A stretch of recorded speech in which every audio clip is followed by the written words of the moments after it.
I've been playing Assassin's Creed since 2007, but there's another stealth action franchise very close to my heart that I've been playing almost a decade longer.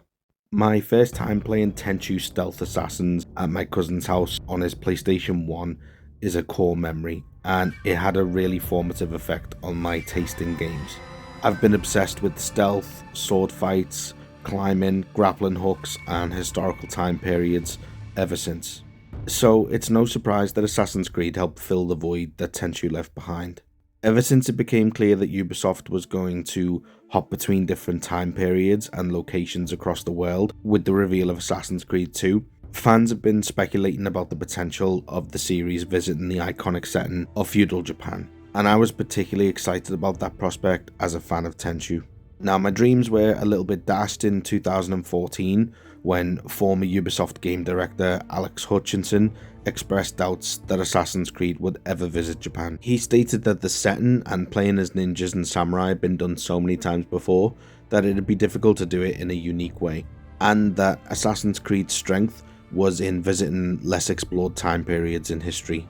And to be honest, I can't really argue with that logic because it is a valid point. Japan, samurai, and shinobi have been done to death. And he was a lead developer on one of my favourite entries in the franchise, so he's entitled to at least one hot take. Hope was rekindled in 2017 with the reveal of Ghosts of Tsushima, which finally looked like it might be a grounded shinobi game, and I absolutely adored that game on its own merits, but it didn't quite scratch the itch that I was hoping it would. Despite having a captivating story, stunning open world, and stylish combat, the stealth was really underbaked and it lacked the urban environments that I loved in both Assassin's Creed and Tenchu. And then finally, in 2022, Assassin's Creed Shadows was announced. Back then, it went by the working title of Codename Red. Now, as much as I enjoyed my journeys across Ptolemaic Egypt, Ancient Greece, Viking Age Britain, this was different. My immediate thought was Project Red might finally pick up the torch laid down by Tenchu and deliver the shinobi experience that I've been craving for almost 20 years at this point. So, does Assassin's Creed Shadows deliver? The short answer is yes. As you can probably tell from the title of the video, and if you've seen my previous feedback and suggestion videos, you'll know that this isn't a review of the game. But I do want to make it very clear I'm seriously enjoying my time with Shadows. The stealth, on expert mode at least, is the best that it's ever been in the franchise. Light, darkness and sound plays a much more important role this time around, and enemies are observant and smart and can notice you on rooftops. They'll work in groups to hunt you down, they can see footprints in the snow, and more high-ranking enemies don't fall for many tricks, especially if you try and use them more than once. The combat is the best it's been out of the RPG entries, with excellent weapon variety, satisfying parry and dodge mechanics, and abilities and skills that can be fluidly mixed into your combos. It's essentially an upgrade of Valhalla's combat system in a lot of ways, and destruction physics makes the world feel more tangible than ever before. Now, parkour is actually the biggest surprise for me, because I initially had doubts considering how unimpressed Ropatopoulos, who's well known for his parkour-focused gameplay, came away from the preview event back in January. And yet, I found myself really enjoying it. I love the new dive, roll/flip feature, the omnidirectional descend, and the grappling hook is useful without being overbearing like it was in Syndicate. If anything, I actually think its use could be expanded, but we'll get to that later. All in all, considering the challenges and limitations presented by the setting and the era, parkour feels pretty solid, and the developers have already stated their commitment to improving it post-launch as well, with similar updates to the one delivered by the Mirage team, and that was pointed out on JawRaptor's stream.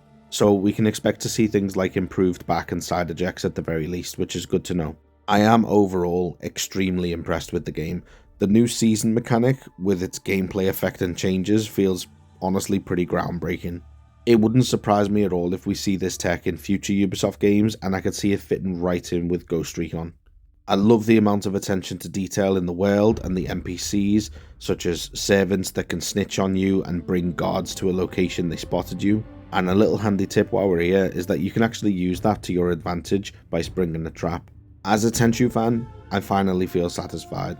This is, at least until the day comes where From Software finally dusts Tenchu off, the closest we're gonna get, and it's pretty damn close. Grappling hooks, shoji door assassinations, reed snorkels, it ticks so many boxes. But even with all the praise, there is still room for expansion and improvement as always.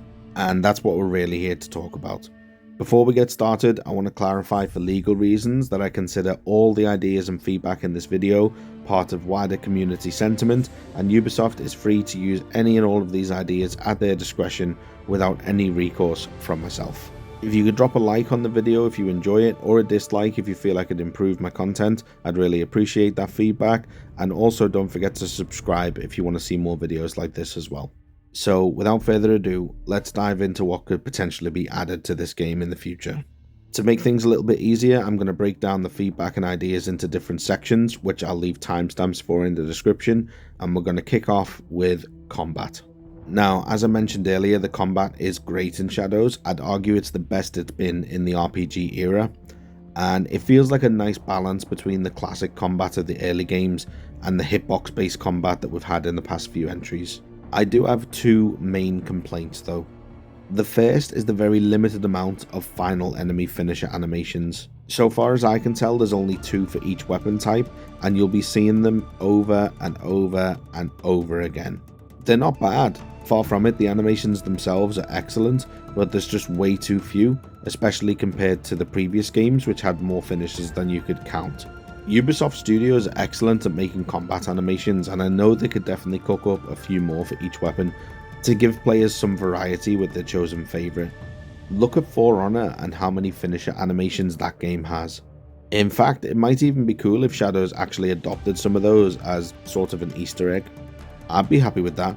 I've seen the For Honor animations as a Shinobi main thousands of times, but there's so many that you never get bored of them. My second gripe with combat is how limited the hand-to-hand option is. You can use hand-to-hand combat, but there's a grand total of 3 animations for it. A punch, a kick, and 1 posture attack, which is shared between both buttons. It's especially frustrating because Japan has such a rich culture and history of martial arts. Karate, judo, jiu-jitsu, aikido, sumo, kenpo. There could and should be a huge variety of unarmed attacks for both characters. And you might ask why it's important when you can just use a weapon instead, but roleplay is an important part of an RPG. If I want to play as a pacifist like Yaya that doesn't kill, well, except for the main targets, then I should be able to do that and do it in style. It's also just really weird that an Italian aristocrat has significantly more expressive hand-to-hand combat than a samurai and a shinobi. Even Eivor has far more impressive fist-fighting options. They can do a spring and knee attack, drop kicks, and have hand-to-hand finisher animations as well. So hand-to-hand fist-fighting has taken a big step down from Valhalla, which is a shame. And I'm hoping post-launch they can improve it somehow. We know that we're going to be getting new weapons which have unique animations in the upcoming expansion, like the bow staff, and they did add one-handed swords as a new weapon type in Valhalla. So it's not impossible that they could improve hand-to-hand combat animations. And if they do, they should also fix the way hand-to-hand combat is accessed, because currently the only way to do it is to completely unequip both weapons.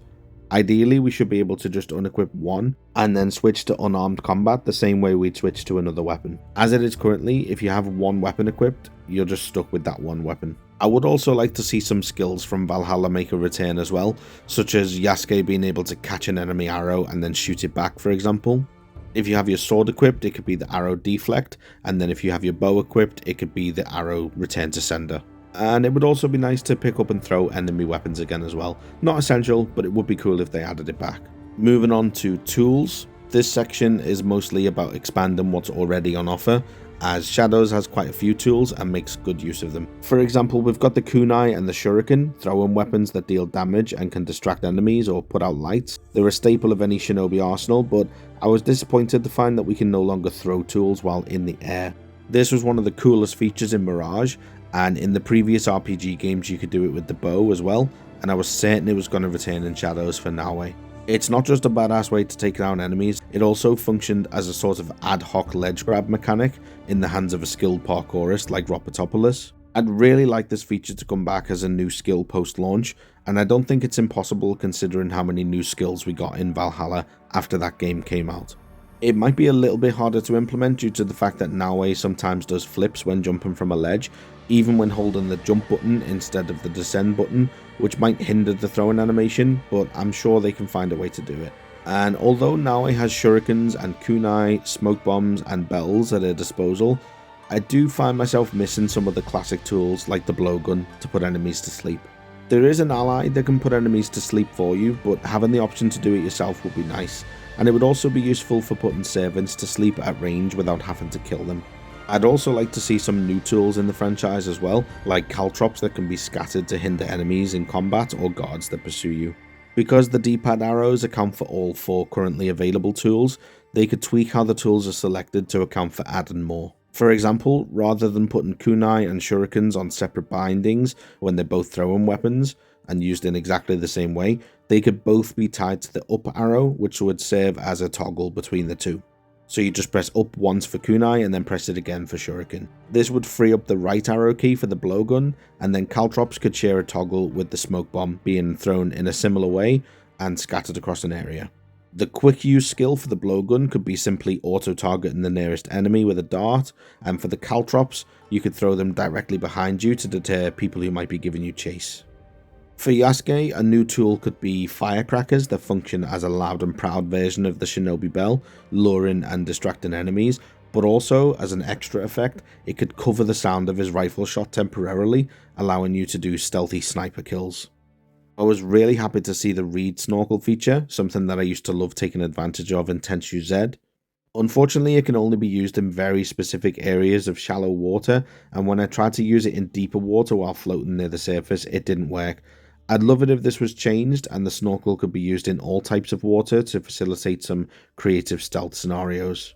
I was actually surprised to notice that the torch feature has disappeared in Shadows, and I was a bit disappointed considering how good it could have looked given the dynamic lighting. It would be especially useful in the Kofuns, which are extremely dark, and maybe a lantern would be more era and setting appropriate. In I think another Joraptor stream, one of the developers said that they wanted to avoid fire, just because obviously a lot of things in Japan are made with wood and paper. And considering they have destruction physics now, they felt it would be weird if your weapons were on fire but weren't actually setting the environment on fire. Which does kind of make sense, and they probably felt the same way about having a torch, but like I said, maybe a lantern would get around this issue. Now, stealth is one of, if not the strongest aspect of the game by far.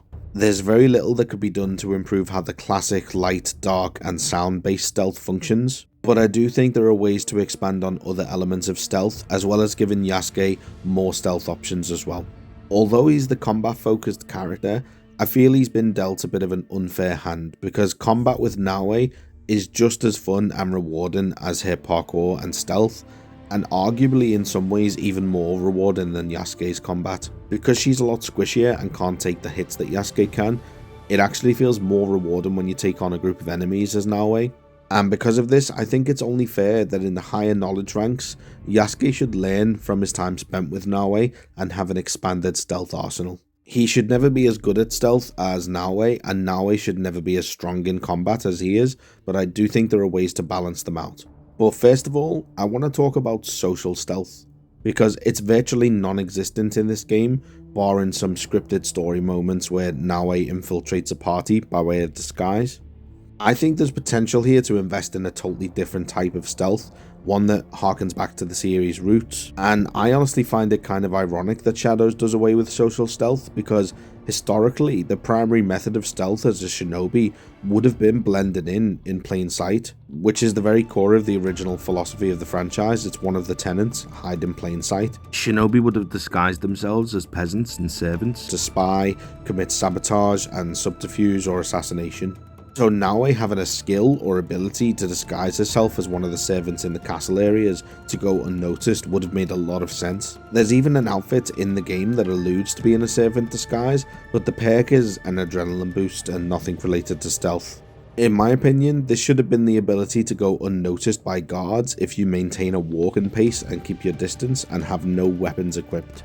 You'd only have the options for unarmed combat, assassination or knockouts, and guards would still notice something was off if you move faster than a walk, climb, or get too close. But I think this would have offered an element of social stealth that would have appeased fans of the feature and fit perfectly with the setting. Now, like I said, they added a lot of new skills to Valhalla post-launch, and if they wanted to go crazy in shadows with stuff like that, they could do a Hitman-style disguise system. So imagine if Nawe could knock out one of the female servants and temporarily use her outfit as a disguise with those limitations that I mentioned earlier. I think that'd be a really fun and appropriate way to play around with the idea of social stealth. In terms of improving the base stealth system, I think the expert mode could benefit from a noise meter and the guards being a little bit more aware of sound. They do already react to sound quite well, but I wouldn't complain if they were even more sensitive to it for a fully immersive experience. Maybe this could be a hardcore stealth difficulty setting, which has a classic Splinter Cell style sound meter. It detects all the sounds you make, from crashing through a shoji door right up to just landing from a short drop. It could also be offset by ambient sounds such as rain, which does already muffle you, but it could be even more useful in a hardcore mode where enemies react to even the slightest unusual noise. And speaking of Splinter Cell, I noticed that a lot of areas have these paper screens. Now, like a lot of things in the game, you can cut through them, which can be really handy, but it draws a lot of attention. But what if we could cut through it quietly with the Tanto, Sam Fisher style? Maybe if you crouch down in front of it and hold triangle, you'll cut through the fabric and then you're able to slip through quietly. The cutting tech is already there, so might as well make some extra uses for it. The new grab mechanic would also be a great opportunity to introduce an interrogation feature. We could ask enemies or servants if they have any intel, such as a secret passage we can use, information on guard patrols, the location of high-ranking enemies, and so on. They'd have to record some additional dialogue for this feature, but if the interrogations had the dark humor of Splinter Cell, then it would be worth it. Stay calm. We don't want to make any sparks. Who are you? I'm the fire inspector, and I'm worried that you or one of your stupid friends might try and squeeze a shot off in here.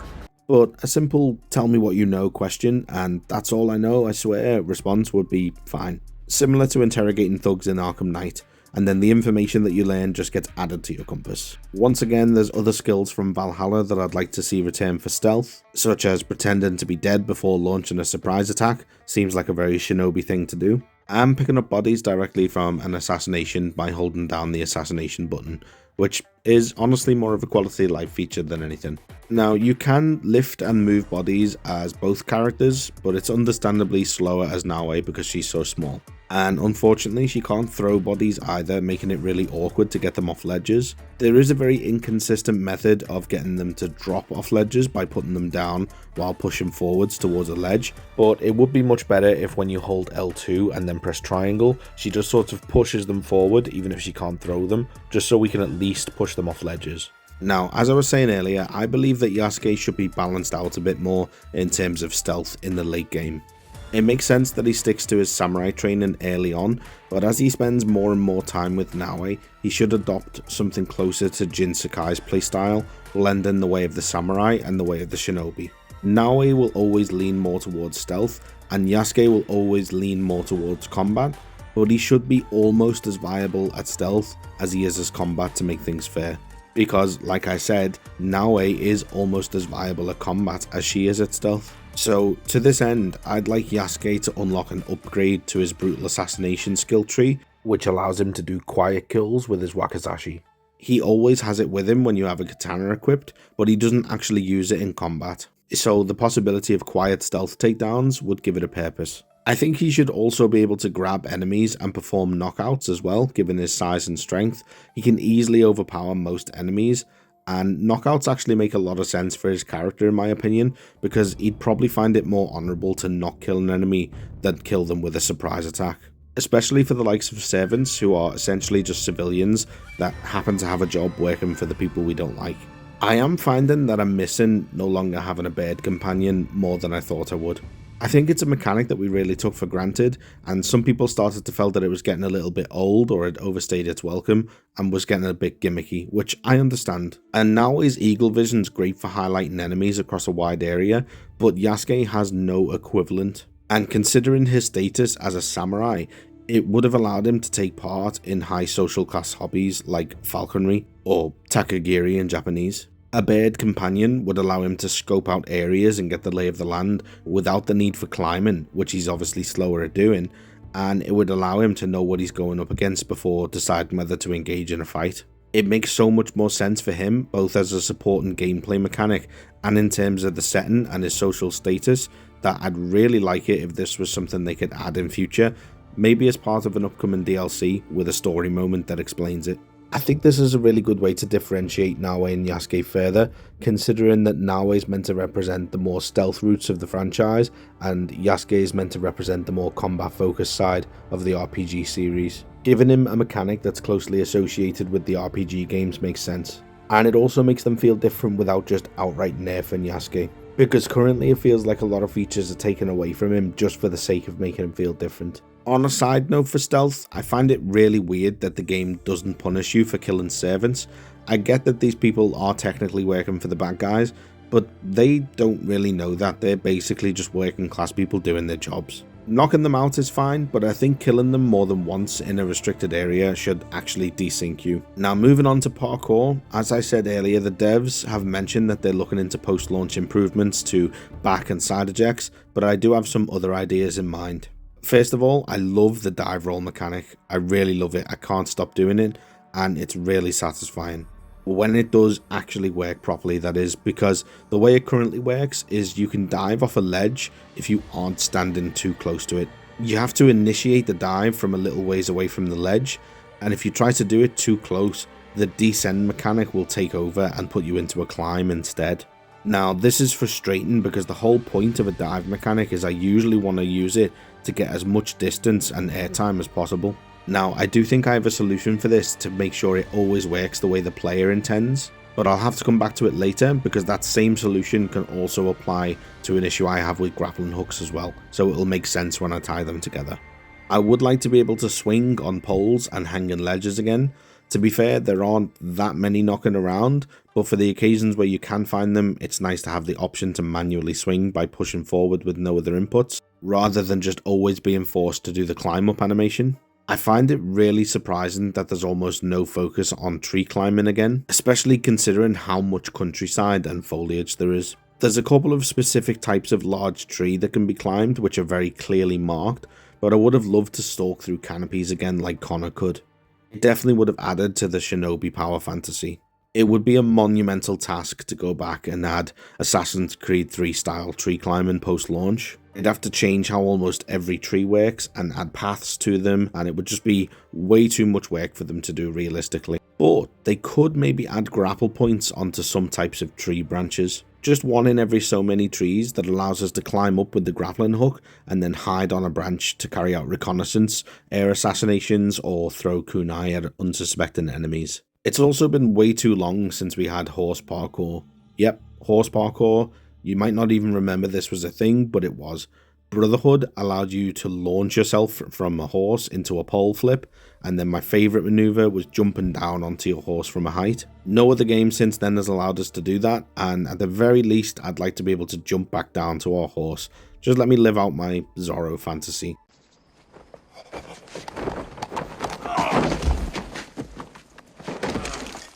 I do quite like that now I can stand on a horse's back and jump from it though, and you can also do that straight into a grappling hook as well, which is pretty cool. I find Yasuke's parkour to be very inconsistent, because he's not actually as slow as I thought he would be. He's basically a really big version of Eivor. He can't climb things that overhang too much, but other than that he can sprint, vault, climb at a pretty decent speed, and even perform Arno's signature ledge dive. He's only really nerfed in 3 specific ways. One is not being able to climb overhangs, he has to find another way up, which is honestly not that big of a deal because there's plenty of things you can find to climb on. The other is walking a lot slower when he balances on something, but again, not really that big of a deal because on the narrow rooftops you can just step to the side and run on the tiles. But the third thing is probably what I find most annoying. He's ridiculously slow when clambering up onto a ledge, and honestly it's for no apparent reason, because we see how strong this guy is in multiple instances. He can kick grown men 20 feet away. There's absolutely no good reason that this guy would struggle to lift his own weight, even in armor. It's kind of a misconception that armor is heavy and hard to move in, because the weight is fairly evenly distributed across your whole body, and people like samurai and knights were trained to move in this stuff. This is not the climb of a trained samurai wearing heavy armor. This is the climb of a physically unfit dad of 3. This is me. This is how I climb. And it's just really jarring because Yasuke moves just fine in most other scenarios. Like I said, he can climb fast, he can vault fast, he can jump pretty far, so why is it just this one ledge animation that's nerfed so hard and only really serves to just completely break his otherwise decent pace? Now, I think I have a solution that keeps the dev's original vision intact, while giving parkour enthusiasts more incentive to play as him. Yasuke's armor sets should have a unique rating, heavy and light.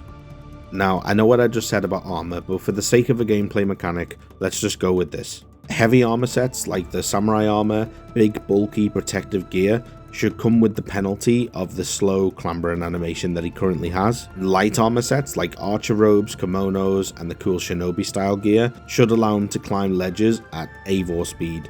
Not as fast as Naoe, but also not having to literally crawl on his hands and knees. Eivor and Connor were pretty bulky protagonists, but they still managed to move their own weight, and Yasuke should be no exception when wearing the appropriate types of armor. Think of it like Dark Souls, clunky roll for heavy armor, fast roll for light armor. This simple change would make Yasuke significantly more enjoyable to play as for those that want to use him as an archer sniper or aggressive stealth character. Combine that with the new stealth skills that I mentioned earlier, and he'd be just as viable as Naoe in most situations, but in a different way. Now, the grappling hook is one of my favourite new additions. If a game is a 9 out of 10 without a grappling hook, then a grappling hook automatically makes it a 10 out of 10 in my book. That's just how it is. Now, that said, there are some ways I think it could be slightly improved without making it a total parkour crutch. I'm looking at you, Syndicate. I appreciate that the grappling hook in Shadows can be used on virtually any overhanging roof, and this was an issue that I had with the grappling hook in Ghost of Tsushima, where its use was pretty limited to just corners, not to mention the fact that there were way less buildings in general anyway. But what I do like about Ghost's grappling hook is that it can be activated at any point as long as you're in its range, and that's especially important for using it in midair. For example, in this clip, if I jump off this ledge, I can still grapple and save myself by swinging back into position. And it can also be used on flat surfaces as well, rather than just overhangs. These sheer stone walls can't be scaled in Shadows because there's no overhang for the grappling hook, yet there is an animation for rappelling on them with your feet planted against the wall. So it would make sense to be able to just grapple to the top of the wall and then walk up it. I could only do it here and record this footage because there just happens to be a roof at the top. Now, if I jump off a dangerous ledge in Shadows, there's no prompt to use the hook in midair, which would be extremely badass and useful. I also think you should be able to toggle into a swinging mode from any grappling point as well, because currently you can only do the swing from specific swing spots, but when you're on one of those swinging spots, you can still toggle into a climb. I think you should be able to do this toggle from swinging to climbing from any ledge that you can grapple from, so that you can be more creative and create opportunities for more swinging air assassinations, for example.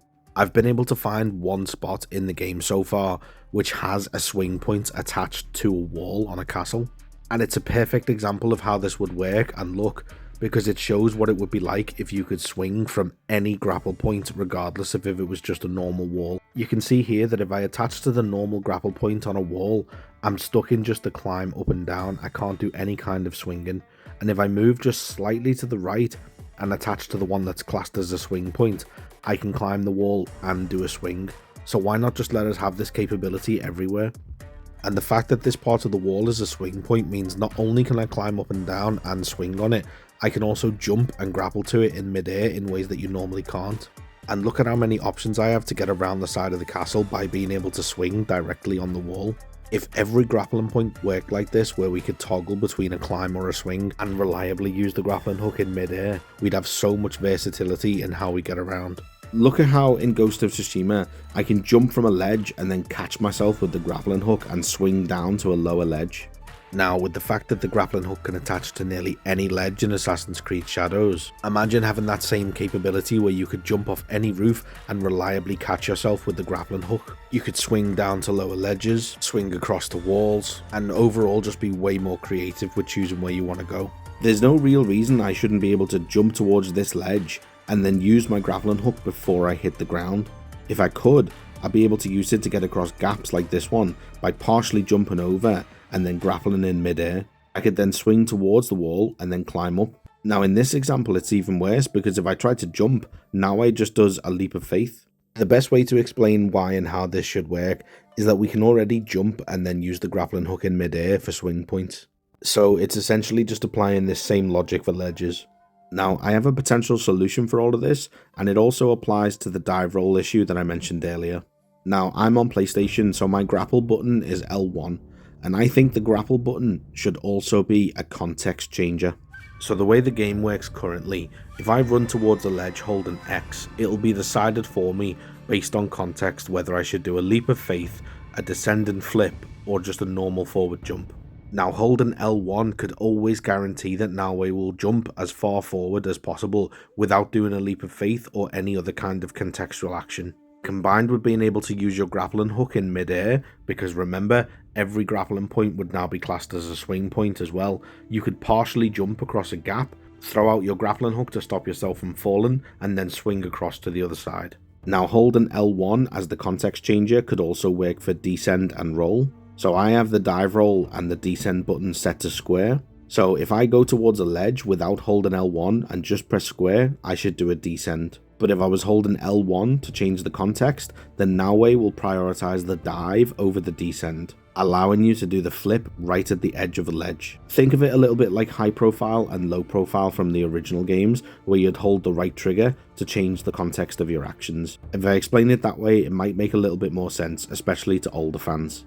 Another feature I like in Ghost of Tsushima is being able to drop straight into a grapple position from above and then enter straight into a descend. And we could also use the context switching button that I mentioned earlier to achieve this as well. Now remember, square is my descend button, so it might be a bit different for you depending on your mapping, but X would be a contextual jump, L1 and X would be a far jump, square would be a contextual descend, L1 and tap and square would be a ledge dive, and then pushing towards the edge of a ledge and holding L1 and square could be dropping into a rappel with the grappling hook. So I know that seems like a lot of inputs, but it's a lot more mechanical depth, which is what a lot of players have been asking for. If parkour in general is going to improve, then Ubisoft needs to start trusting players to understand and learn more inputs, because that's the only way you can really have mechanical depth. The problem with modern AC parkour is that a lot of it is automated. So to recap and summarize, allow us to use the grappling hook in midair, allow us to swing from any grapple point, and allow us to descend straight into a rappel, all tied to the context changing button of L1. The combination of all these features would integrate the grappling hook into Nawe's movement far more organically without it completely taking over movement like it did in Syndicate. It would feel like an extension of a moveset, much more like the hook blade was for Ezio. For the final part of this video, I just want to cover some quality of life improvements that I'd like to see, and some miscellaneous features that'd be great for immersion. Number 1, let us tag multiple items for selling and dismantling. Number 2, the glitch that people have been experiencing that applies the watercolor filter over gameplay. Let us have a toggle in the menu so that Nawe's eagle vision just looks like this, with enemies highlighted with dark ink and servants highlighted with a faded grey ink. This would be so aesthetically fitting and unique and really suit Nawe's character. Number 3, allow us to customize Nawe's hair and Yasuke's hair and beard. At various points in the story, we see Yasuke with a clean-shaven face and then other times with a beard. So being able to choose what you prefer like you could in Valhalla would be nice. Number 4, it would be nice to be able to perform some immersive actions like playing Nawe's ocarina.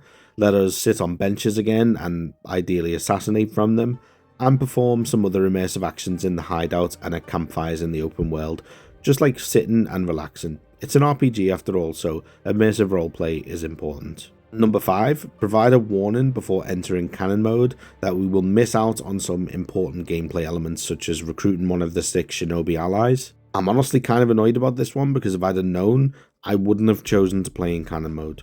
Don't get me wrong, I like what canon mode does overall, but I just think this was a bit silly. Number 6, bring legacy outfits to the game. I especially think that Xiao Jun's outfits for Nawe and Bayek's outfits for Yasuke would be a perfect fit. Number 7, we can't do the roll or the dive in the hideout, which is a shame, because it would be fun to create our own parkour obstacle courses using those mechanics. Number 8, the kunai kill after an assassination perk should be manually triggered like it was in Valhalla to avoid kills that might get you spotted. Number 9, personally I miss being able to meditate to change the time of day, and it also feels like something that would fit the setting really well considering the religious side activities that we can already do that involve meditation. And I appreciate having to plan ahead for stealth at nighttime, but for those with limited time to play, like myself, it's nice to have the option to just switch to the time of day that I want. Number 10, for similar reasons, I'd like to be able to do the automatic horse riding again with the cinematic camera. We've got the follow mechanic for companions, which is great, so it seems strange to remove it for horse riding. Sometimes it's nice to relax and just take in the scenery, and the scenery in this game is stunning. Number 11, there's a slight delay when doing running assassinations that's pretty jarring, so hopefully that can be patched and fixed. Number 12, is it just me or are there no ziplines in Japan? Because I kind of miss them. Number 13, if Naoe throws a kunai from cover, she will immediately go back into a cover position, whereas if Yasuke shoots his bow, he then leaves cover, so it would be nice if he can shoot and then just immediately go back into cover. And last but not least, number 14, please let us wear helmets, masks and hoods in cutscenes. Whew, at nearly 40 minutes we're finally done. I know it seems like I'm picking the game apart a lot, but that's just the way my brain works. It doesn't mean I'm not enjoying the game. I absolutely am. It's really, really good. To be totally honest, I've been looking forward to getting this video finished and out just because it's nice to get all these ideas off my chest. Now I can just sit back and like fully immerse myself in the game and enjoy it as intended. What do we do now? What do you mean? Now we can finally play the game. As always with videos like this, it's more of a wish list than things I actually expect to happen, but who knows? Thank you for listening to my ramblings. This was a really long video, so I appreciate it if you made it this far. Please drop a like if you enjoyed it, and don't forget to subscribe if you want to see more. And as always, have a great day wherever you are, and I'll see you in the next one.